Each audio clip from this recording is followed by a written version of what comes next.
Nakasaad po sa ating saligang batas sa ilalim ng Article 6 ang kagawarang tagapagbatas, Section 16, Number 4, ang mga sumusunod.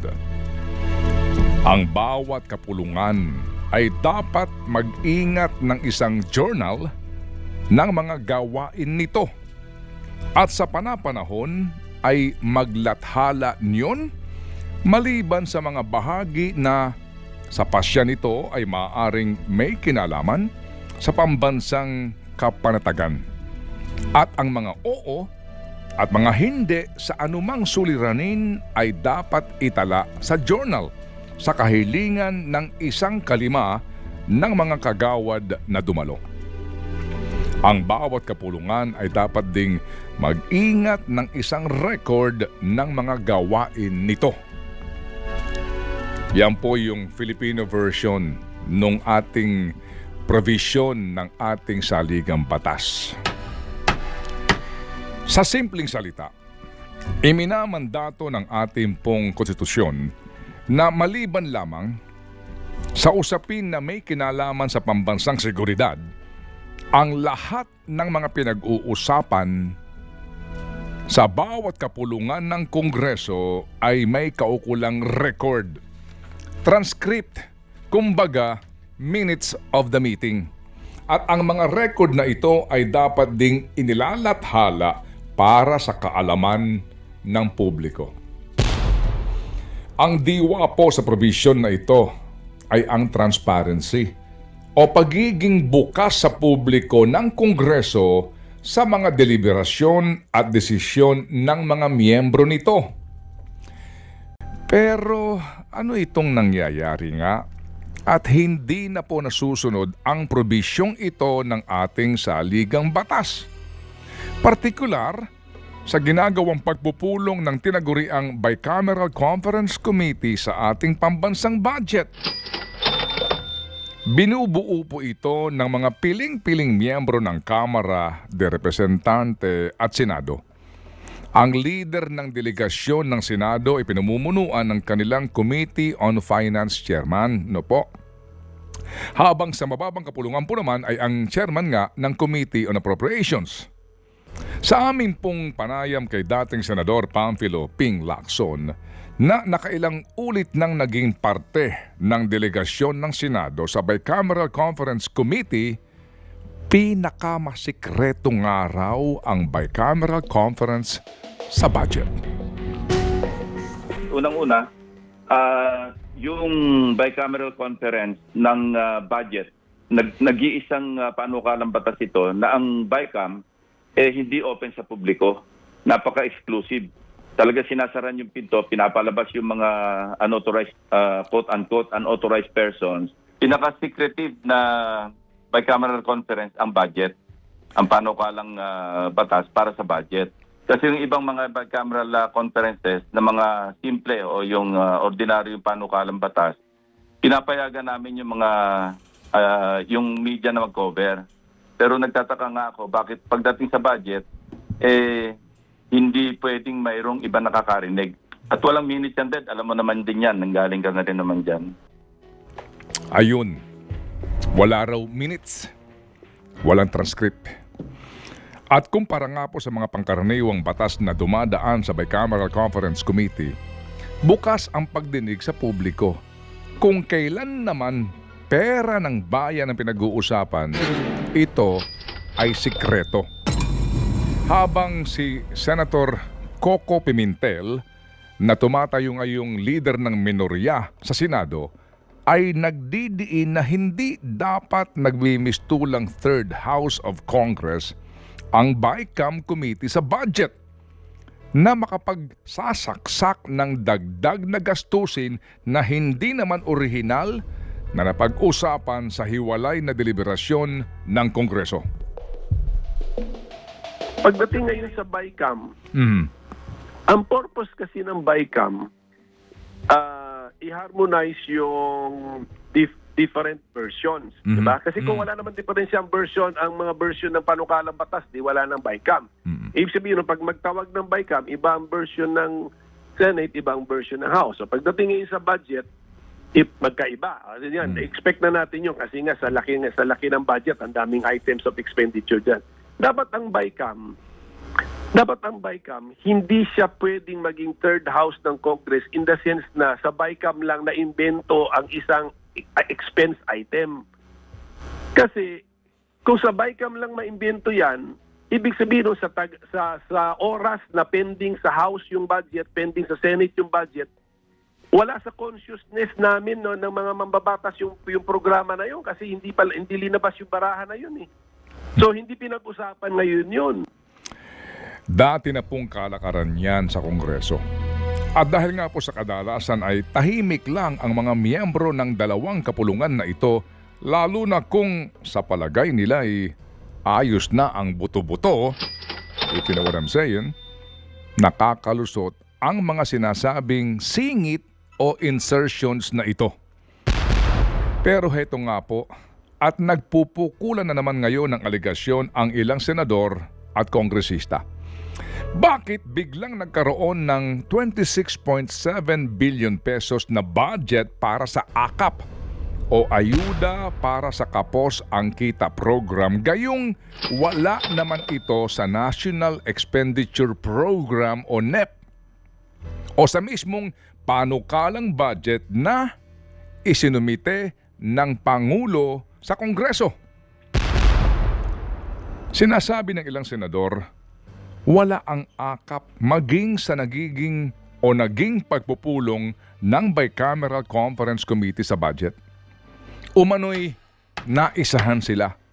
Hindi nila alam na may isiningit daw ang mga congressman na pondo para sa AKAP nang binuo ang final report ng BICAM. Ang buwelta ho naman ng mga congressman, anong hindi nyo alam pumirma kayo sa report. Subalit mismong si DSWD Undersecretary Fatima Alaya Dimaporo sa hearing ng Senado ay nagsabi na ang AKAP ay wala sa isinumiting panukalang budget ng DSWD. AKAP ika niya is just as foreign to DSWD. Alalahanin po natin na ang panukalang pambansang budget ay dapat dumaan na sa mahaba, masusi at masinop na proseso bago pa man maihain ng ating Pangulo sa Kongreso. Nagsisimula ito sa pagpupulong ng Development Budget Coordinating Committee na binubuo ng Secretary ng DBM, Finance Department, Bangko Sentral Governor, NEDA Director General at tanggapan ng Pangulo. Sila ang sisiguro sa mga economic target at kung papaano mapopondohan ang bawat gastusin ng pamahalaan. Bago mabuo ang National Expenditure Program o NEP at ang General Appropriations Bill, may tinatawag pa ang DBM na budget call sa lahat ng government agencies at pinagsusumite ang mga ito ng mga detalyadong plano para sa lahat ng mga proyekto at programa na poponduhan ng gobyerno. Bakit nga may sumulpot na AKAP na ang pera ay 26.7 billion pesos? Ito po'y naalantad sa pagpapatuloy ng investigasyon ng Senado sa People's Initiative kung saan lumalabas na ginagamit umano ang mga programa at pera ng gobyerno bilang panghikayat sa paglagda sa isinusulong na People's Initiative ng grupong pirma. Kung hindi pa nangyari ang investigasyon na ito sa People's Initiative, walang kaalam-alam ang mga Pilipino na nakapagsingit ng 26.7 billion pesos sa pambansang budget para sa DSWD na umaamin na walang kaukulang plano sa pagpapatupad ng AKAP na ito. Sa pangyayaring ito, dapat nang magising ang bayan at makiisa sa panawagan na panahon na para tuldukan, ihinto, para nga tapusin na ang maling kalakaran na ito sa Kongreso. Huwag nating kalimutan na ang mga singit sa budget o insertions kung tawagin na ang halagay bilyon-bilyong piso ang pinagmulan ng Pork Barrel Fund Scam. Katunayan, hindi lang po 26.7 billion pesos ang naging insertion sa 2024 national budget. Meron ding 176 billion pesos na naisingit sa budget ng DPWH para ngayong taon. At inaamin mismo ng sekretary ng DPWH sa amin timpong panayam na wala rin yon sa kanilang kaalaman.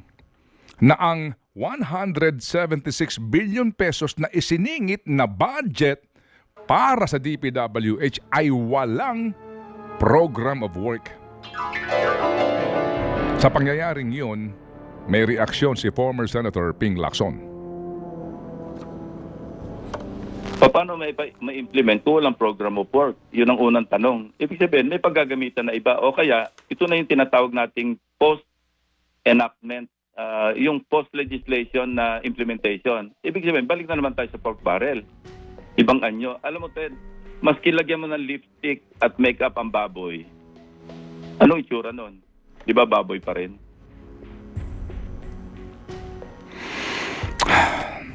Mahihinto lamang po ang kalakaran na ito kung hindi natin ito hahayaan.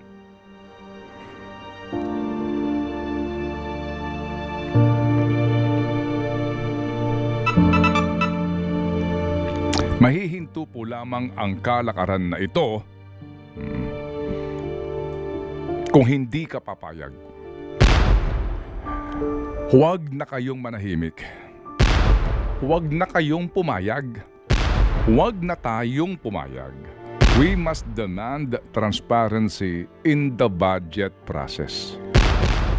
Magmula sa budget preparation, budget authorization, budget execution, hanggang sa accountability. Pagpapanagot sa mga umaabuso, nagsasamantala, nagwawaldas at nagnanakaw sa pera ng bayan. Huwag tayong pumayag sa mga pasikretong pagdinig na ginagawa ng Kongreso. Makialam. Pag-usapan ninyong magkakapamilya, magkakaibigan, magkakasama sa opisina. Maghayag ng pagkondena at pagtutol sa baluktot na gawing ito ng ilang miyembro ng Kongreso sa pamamagitan ng text, online post, email, maging sulat, alinmampong pamamaraan para maiparamdam natin sa mga nagpapanggap na umano'y lingkod bayan na tama na, sobra na. Huwag niyong subukan ang pasensya ng bayan. May hangganan din ito.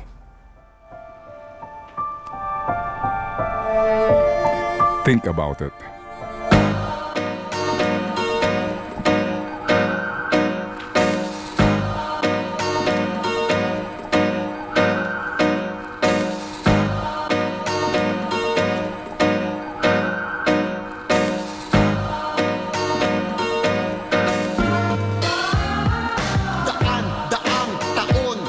Kabusabos tayo nakabaon mula nung panahon ng mga banyagang mga nakot magbahagang sa ngayon Ted Filon at DJ Chacha ngayon nasa Radyo 5 92.3 News FM Monday to Friday 6 to 10 a.m.